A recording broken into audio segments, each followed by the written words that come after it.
บายดีแฟนคลับคลิปนี้เขาใจแฟนคลับเขามาหับชมกิจกรรมไม่ดีในการขี่รถถีบคาราวานอยู่เมืองตะแคกแข่งขบวนซึ่งเป็นกิจกรรมดีอันหนึ่งเพื่อเฉลิมฉลองวัน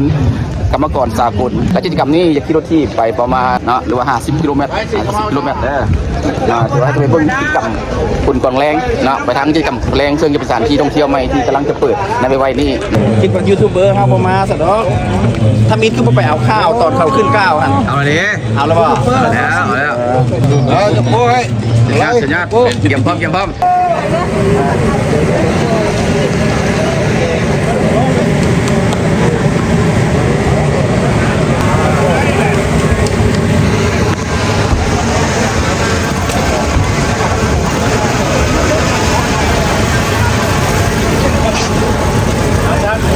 สู้โอเคสู้คลิปนี้ปันรถถีบคาราวานพร้อมกันด็อกเตอร์เป็นได้ไหนจะเป็นด็อกเตอร์ได้ไว้แหละจะกู้ตอนนี้ไปสู้ไปด็อกเตอร์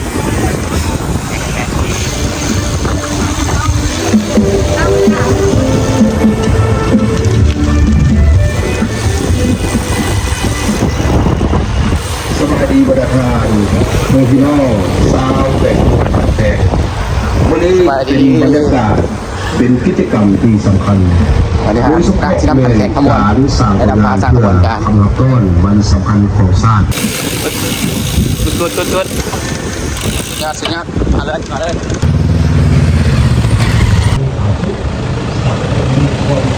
ด่วนและขบวนท่องเที่ยวปลอดภัยชื่นใจดีคอยเด้อคอยลงทางโค้งค่อย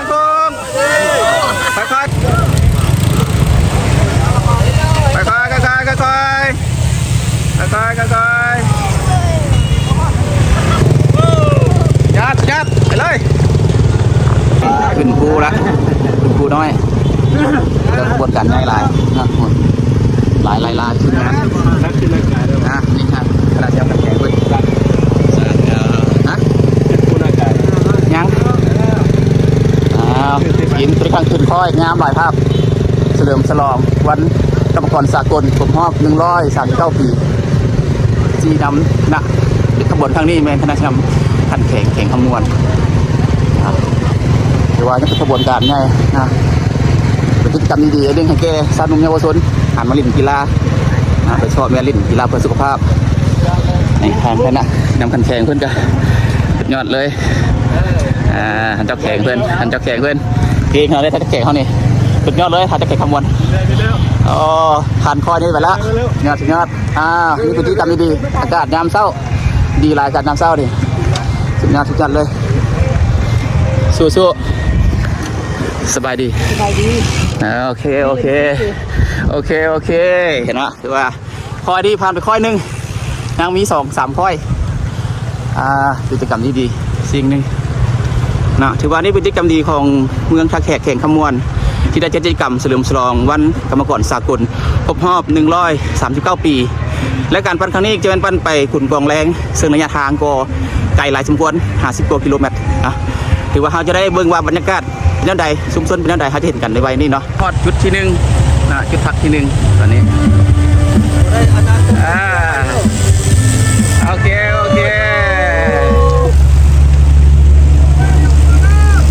เลี้ยวขวาจุดพักเลี้ยวขวาเลย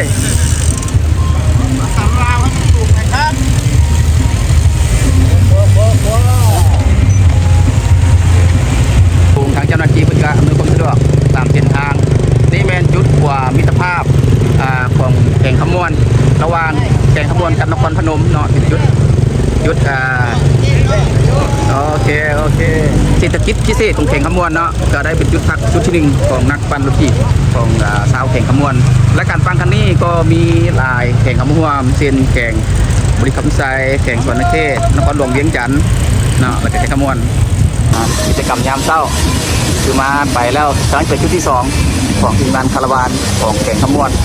มี3แขก4แขกมามีส่วนรวมคือนครหลวงเวียงจันทร์บุรีคำไซสวนนเขตและขมวนกันคาราวานจัดยิ่งใหญ่ที่นำคณะที่นำโดยแม่ทักษะที่นำคันแขกของแขกขมวนใหญ่ๆเขาราคาโอเคนะลงค่อยแล้วติดลงค่อยแล้วชิวๆอากาศไม่ดีหลายอากาศไม่ดีที่2แล้ววันนี้พักที่2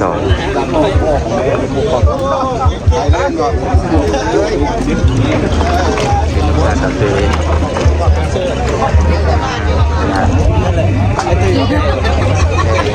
ขาแกงน้ำจิ้ม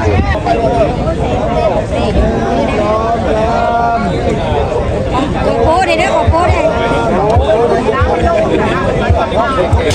ตอนนี้กำลังจะเข้าไปเขตคุณกองแรงแล้วจากทางหลวงติดทางใหญ่จะเข้ามาอยู่แหล่งท่องเที่ยวแห่งใหม่ของแก่งขมวนจะเปิดในไว้ดีเนาะนี่มันขบวนการขี่รถคาราวานที่นำโดยทางคณะที่นำคันแข่งกำลังเข้ามา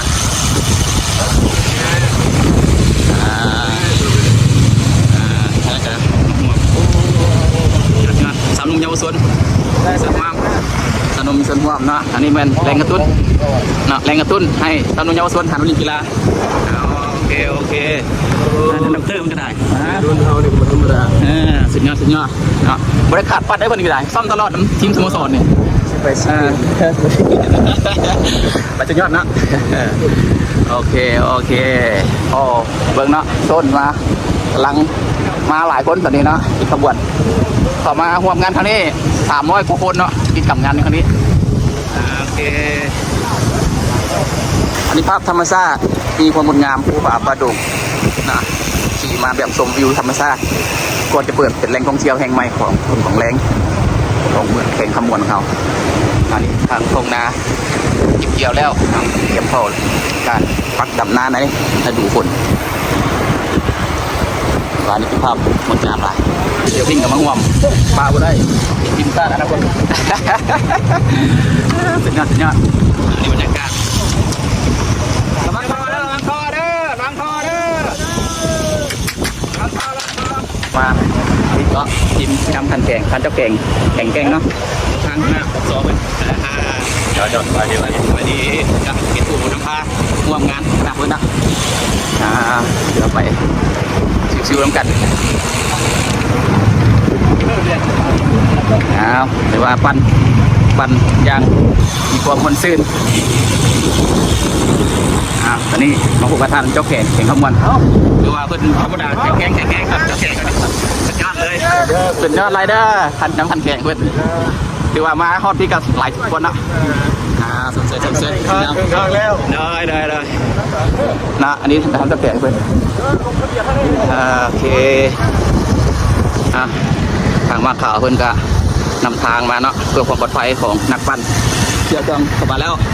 ผู้ที่เขาเต็มใจทางเจ้าหน้าที่เขารักษาความปลอดภัยในกระบวนการคาราวานของเราเนาะกระบวนการคาราวานสุ่มเสริมเจ้าหน้าที่เพื่อนเนาะที่รักษาความปลอดภัยให้ทางคณะสีดำกับทีมงานปั่นรถที่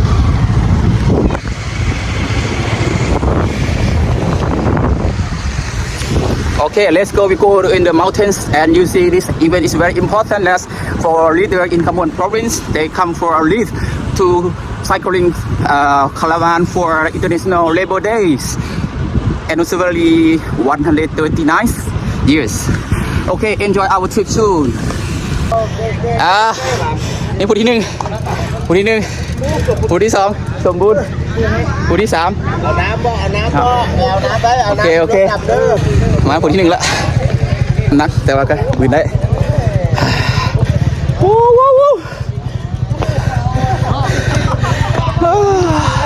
ผู้ที่4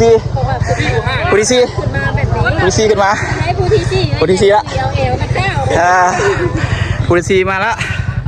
เนาะถือว่าผู้ที่สั้นหลายในกล่องเสียโอ้หันใจบุบายไอ้นักข่าวโอ้บุธรรมดามาถ่ายภาพตรงไหนดูเฮ้ยยอดเลยที่3ครับยอด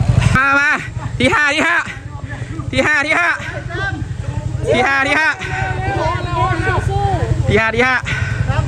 โ โอเคให้ไปที่5ให้ไฟเอาผู้ที่1ของผู้หญิงผู้ที่1ของผู้หญิงขึ้นมาแล้วผู้ที่1ของผู้หญิงขึ้นมาแล้ว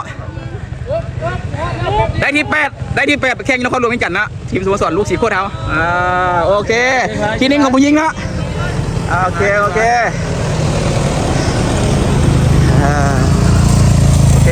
มาแล้วผู้ที่6มาแล้วผู้ที่7จูงยางผู้ที่6มาแล้วอาจารย์เต้มาโอ้สุดยอดมาแล้วผู้ที่6ผู้ที่7เอาเฮียกุ้ยมาเลยครับอาจารย์บิงเอาสู้มาโอเคส่วนที่เหลือก็ค่อยจูงกันมาค่อยย่างกันมาโอ้กล่องเสียเนาะที่ว่ากิจกรรมดีๆทางคณะสีน้ำขุนแข่งได้จัดกิจกรรมคาราวานเพื่อต้อนรับวันสากลเนาะอันใหญ่เป็นกระหอบละโอ้มานะที่ว่าคณะสีน้ำขุนแข่งเพิ่งได้จัดคาราวานอย่างยิ่งใหญ่เนาะเพื่อต้อนรับวันกรรมกรสากลครบรอบ139 ปีนี่ค่ะทางโลกกำชั่วกรมไฟเฮานะมาแล้วอาจารย์ครึ่งโอ้ที่8มาแล้วที่8โอเคกำลังมาที่9กำลังตามมานะที่9ตามมาเสี่ยวไรกำลังมาแล้วเสี่ยวไรกำลังมาตอนนี้นะคือว่าคนเข้าร่วมกันคาราวานในครั้งนี้แข่งขันแมน300 กว่าคนคอนรวมเวียงจันทร์แล้วก็แข่งสวรรณเขตคำมวนหรือคำไซเนาะโอเค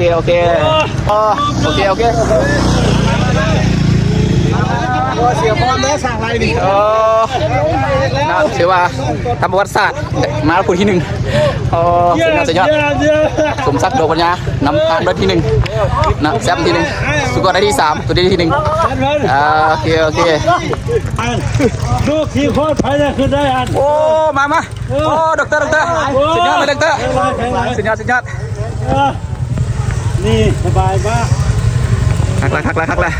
ขึ้นมาพอแล้วโอ้เก่งไม่ยิงเขาเก่งแล้วมีผู้จูงผู้ย่างผู้ไปอย่างนะอันนี้เป็นกีฬากำหัวไปเลยสุดยอดสุดยอดเลยผู้สั้นเนาะผู้ยาวเลยตัวนี้ได้ทางคำนี้กำลังผู้ที่10เข้ามาแล้วผู้ที่10กันเข้ามาเล่นไปใกล้แล้ว yes เอาไปเลย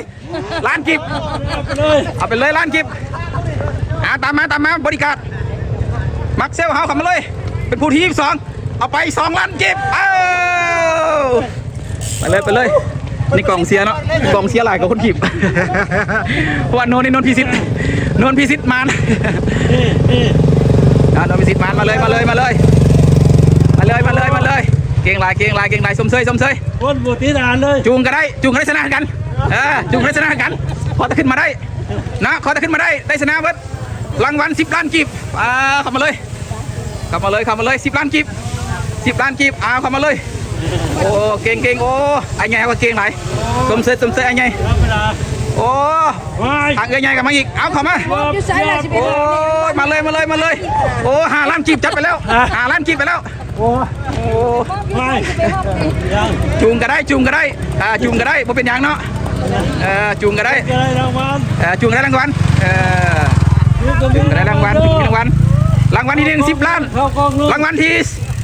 โอ้มีหลายรางวัลนะเอาตอนนี้ขึ้นมาแล้วผู้ที่15เสียจ้องเข้ามา5 ล้านกีบให้เลย5 ล้านกีบให้ไปเลยมาแล้วจูงเข้ามาสายยาวเหยียด300 กว่าคนขึ้นกำลังมาตอนนี้ตอนนี้300 กว่าคนกำลังขึ้นมามาแล้ว300 กว่าคนกำลังขึ้นมา300 กว่าระวัง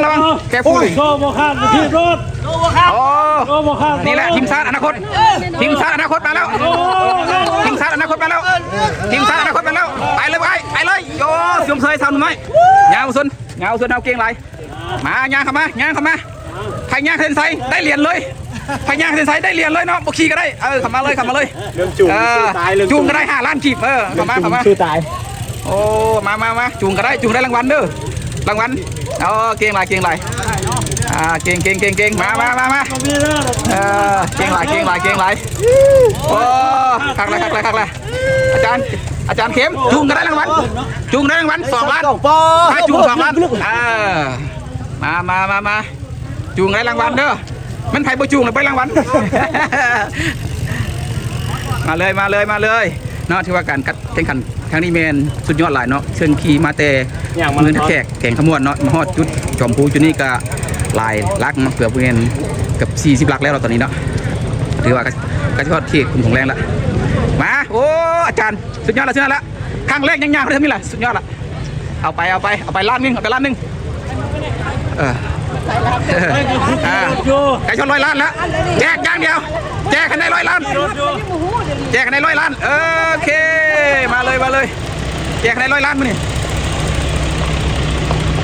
มาโอ้โดบ่ธรรมดาอาจารย์พระพิลมสุดยอดแล้ว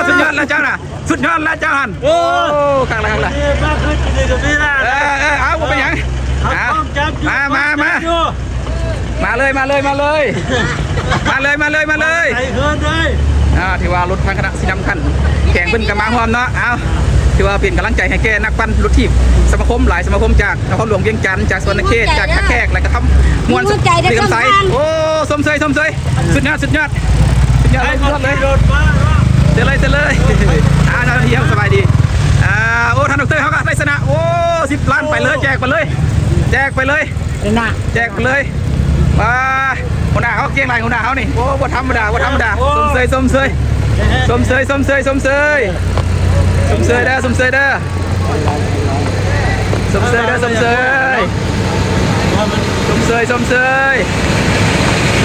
โอ้ข้างละงานก็ถือว่ามีรถพยาบาลติดตามตลอดเพื่อรักษาความเจ็บหรือว่าขาดตัวประเทศมันก็สามารถซอยได้สบายดีตอนนี้กำลังย่างขบวนมาเนาะย่างขบวนโอ้ธรรมดาหัวหน้าท่องเที่ยวเขานี่มาโอเคถือว่าธรรมดาย่างได้สบายเอาใจสักก้อนรอบแรกนี่รอบหน้าจะเอาขาสุดยอดเลยรอบแรกเอาใจก้อนสุดยอดเลยกีฬาช่วงขวงเงินสุดยอดเลย เชื่อเลยสุดยอดของเสียครับสมเสยเด้อสมเสย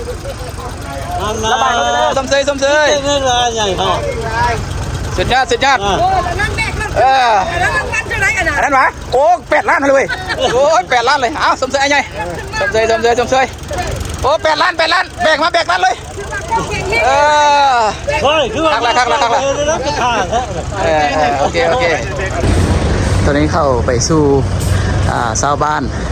ท่าหมียินดีต้อนรับเนาะเพื่อนว่าเนาะอันนี้บ้านท่าหมีชื่ออะไรอาจจะคอยเบิ่งชมเนาะในการปั่นครั้งนี้เนาะสัญลักษณ์เพื่อนก็เป็นตุ่มหมีกองเสียโอเคสบายดีถ่ายวิดีโอสบายดี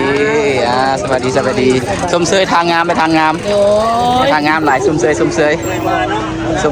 นทางงามชมเชยในทางงามเนาะโอ้ขอบใจออก YouTube ได้ส่งเสริมสมเสยเด้อสบายดีชมเสยบ้านทำหมีตอนครับนักปั่นรถถีบมาสบายดีสวยงามกองเสียหัวหน้าเนี่ยกับสุดยอดเลยวันนี้ขึ้นสบายเลยสุดยอดเก่งหลายชมเสย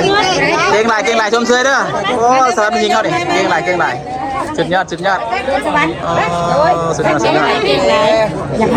เราจะค้นอะไรรางวัลได้ต้องแต่งรางวัลเด้ที่1เด้บ่พลาดเราเลยถือว่านี่เป็นบรรยากาศต้อนรับอย่างงดงามเนาะตามที่ประเพณีบ้านท่ามีเนาะก็ถือว่าในต้อนรับพันน่าจะจำกันแก่เพิ่นเนาะนี่คือแม่นทางกันชาวบ้านเนาะเพิ่นเนาะนี่บรรยากาศเป้าหมายเส้นไซแล้วคุณกองแรงผ่านมาจากพระแขกฮอดจุดนี้ก็เกือบ50 ลักแล้วตอนนี้เนาะถือว่าเป็นกระบวนการใหญ่การเกินกันมาเลยของราคาเนี่ยชื่อเขาแรงปัดแข่งฮอดอยู่ธรรมชาติป่าป่าดงมีความงดงามหลายแข่งขมวดเส้นทางเข้าไปคุณกองแรง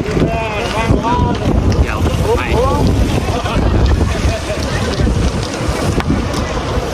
ตอนนี้ก็จะเข้าจุดหมายปลายทางแล้วแข่งสุดยอดเลยแข่งเชยทางขนาดขอบโซ่ องสุดยอดเลย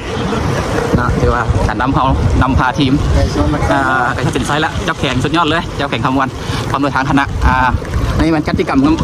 มดีเพื่อต้อนรับผ่านมาของวันกำก่อนสากลระวังคุมเด้อคุมใหญ่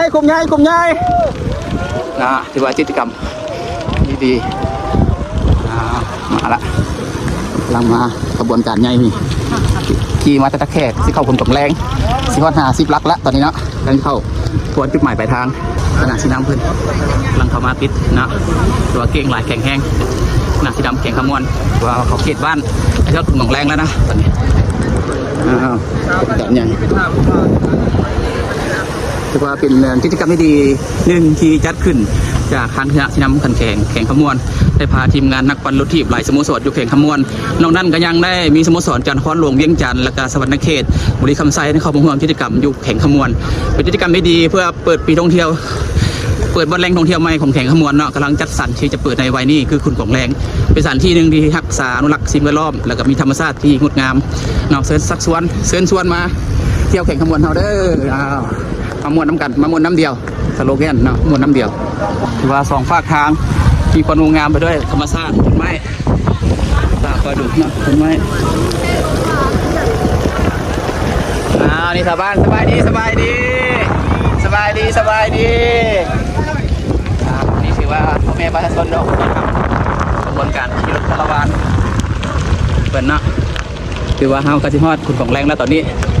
ยังโบอีกพอเท่าไหร่100 เมตรอันนี้เป็นเส้นทางเข้ามาทางคุณของแรงของแข่งขมวนเนาะที่จะเปิดในวัยนี้ธรรมชาติมีความงดงามใกล้เข้ามาแล้วเนาะตอนนี้ใกล้เข้ามาแล้ว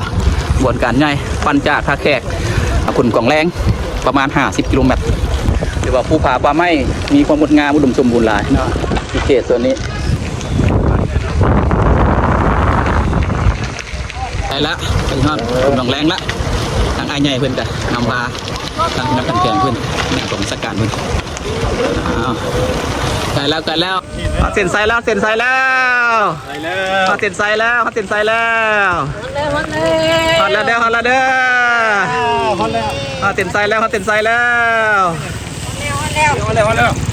สุดยอดเ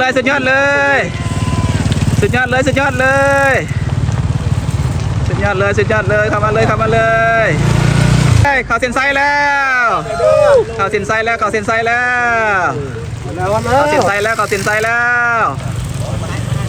แล้วเข้าเส้นไซแล้วสุดยอดจะเกี่ยมพร้อมที่จะเปิดแหล่งท่องเที่ยวแห่งใหม่ของคุณของแรงนี่แมนสภาพจะให้เบิ่งเนาะบอลจะพักเศร้าของนักท่องเที่ยวที่มาเที่ยวเขตนี้เนาะถือว่าธรรมชาติงามหลาย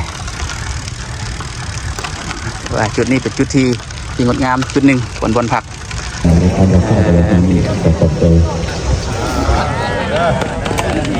ค่ะมาทำซ้ำครับ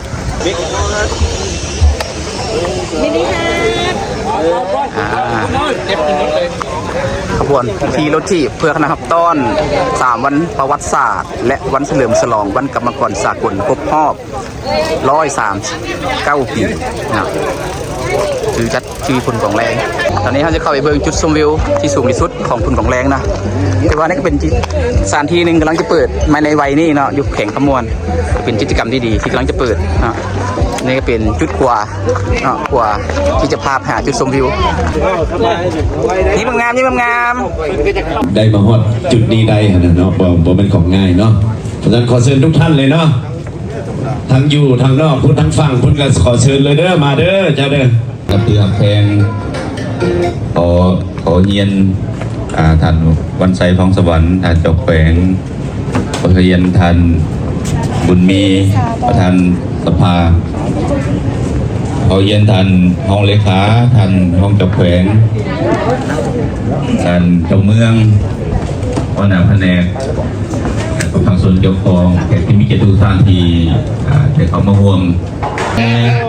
บางคนก็ได้ยินแต่สื่อจะอยู่ใส่คุณตรงแรงอะไรที่กุ้ยยืมมือเปิดจะเครือกันเลยยิงจมเสิร์ฟเราเลยเสร็จแล้วกันดำเนินกิจการแบบของทางองค์ ก็เดินขอเยี่ยมนาไซกระนำของแขวงดาไซนักขี่รถทีบจาก เพลงสวรรณเขตนครหลวงบนคำไซแล้วก็สมาคมลูกสีโคตรแล้วก็สมาคมยิงรวมใจของเขตขมวนเนาะแล้วก็ขอแสดงความนับถือทางสายพันธกิจผู้อำนวยการใหญ่บริษัทลินเบอร์ซึ่งเป็นเจ้าของพัฒนาแหล่งท่องเที่ยวในนี้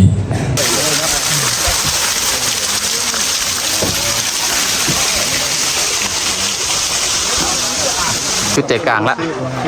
กาซีขึ้นไปฮอดละอีกหลายโซนขึ้นเนาะบรรยากาศเห็นวิวความงดงามของกลุ่มของแรงเนาะถือว่านี่เป็นจุดครอบครองภูเขาหรือว่าภูกลุ่มของแรงส่วนหนึ่งแล้วเขาจะเข้าไปอีกโซนหนึ่งของจุดชมวิวชั้นเทิงอีกวันนึง เบิ่งนี่แห้งลองเลย แม่นเป็นไฮไลท์นี่เป็นพม่านะ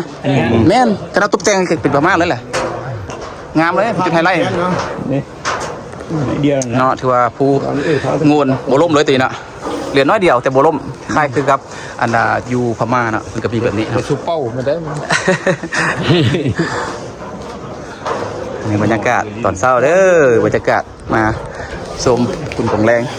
จะเปิดแหล่งท่องเที่ยวใหม่ในเดือน6นี้เนาะเดือนหน้านี้จากวันทีมาเวเยี่ยมชมทางคณะสีน้ำกันแข่งขมวนแต่พูดเพื่อจะมันแตกเลยนะทางคณะสีน้ำกันเมืองขึ้นมาละกันแข่งนะจะได้ขึ้นมาเมืองเจ้าแข่งนะมาถือว่านี่เป็นบรรยากาศหนึ่งที่มีความงดงามอย่าซ้ำขาสั้นเมื่อยนะเมื่อยมันมีแห่งพวกเป็นจุดท็อปของจุดชมวิวละนี่บทท้ายตอนมาถ่ายตอนย่างประธานของแรงขึ้นการเจ้าแข่งเลยสัญญาณแล้วสมเสยการละการฮอตวิวละการจะวิวงามละลอยแล้วการจะวิวงามแล้วมาเลยจุดชมวิวสูงสุดของคุณกองแรงนี่เป็นบรรยากาศหนึ่งที่ดีความงดงามธรรมชาติเห็นแล้วนี่เป็นจุดที่ให้พักเซาเป็นแคปซูลระบีเป็นหลังถือว่าจะเปิดในเดือน6ไปไว้นี่นะพักมันจะเปิด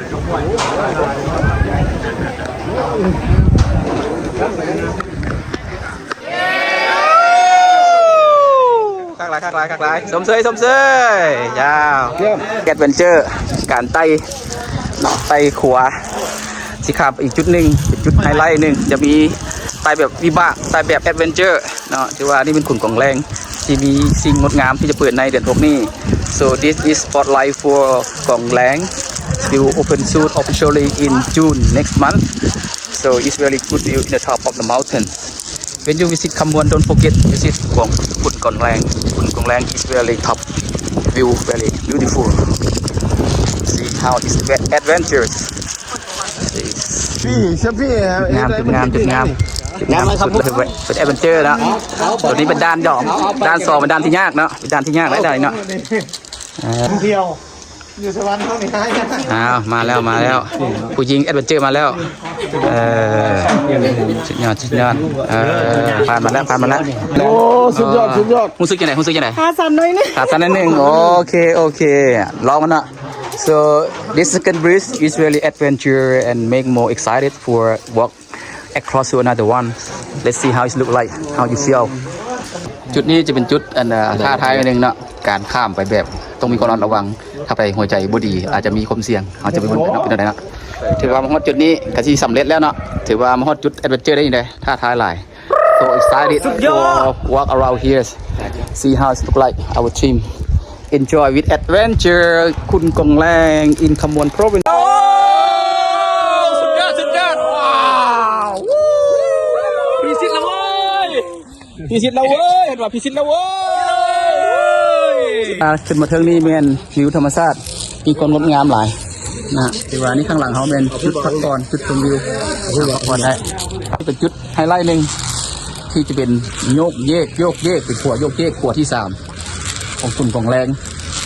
ก็ได้แฟนคลับเขาเห็นแล้วอยากมาขี่มาเล่นวะเนาะเต้นดึงได้สบายเลยสุดยอด